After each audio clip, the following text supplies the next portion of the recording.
Hoy, Queenay, pumarini ka, dali. Periana! Dapat ginaganda-gandahan yung tawag Ay, naman sa ay, hindi ka makarinig ng Queenay. Oh. Dini ka, dali. Ako may sasabihin, dali. Sabi din ay siya, mas bagay kayo ni Kaulaga. Taga Batangas din po yun, si Kaulaga. Ano ganyan? Sabi Wala. Baka mga yung nagagawa-gawaan na.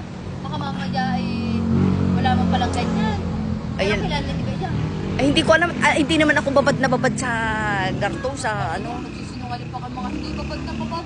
Eh kayo nga lagi din ang babad sa cellphone. Ay, hindi Ay, inako po, ano ganyan, merong, Hindi ako sino yung kaulagang iya. timo, merong pogi ng Batangas. Baka may kausbaw rin, ano? Ay, baka nga, ay, kung ito may Kaulaga, wala naman sigurong kausbaw. Aba, hindi ko rin masasabi. Sino kayo? Sino kayo? Ay, awan. I-comment nyo nga din kung sino si Kaulaga. At, Sasagot ang mga kaulaga. Baka may kausbaw nga. Kapogi. si Kapugi. Pogi ng Batangas naman, hindi man Kapugi. Ano? Ay, basta. Sige, at ating pipigurahan. Titingnan natin si Kapugi, si Pogi ng Batangas, at si Kaulaga. Maintindihan ko ito yung mga taga Batangas nga.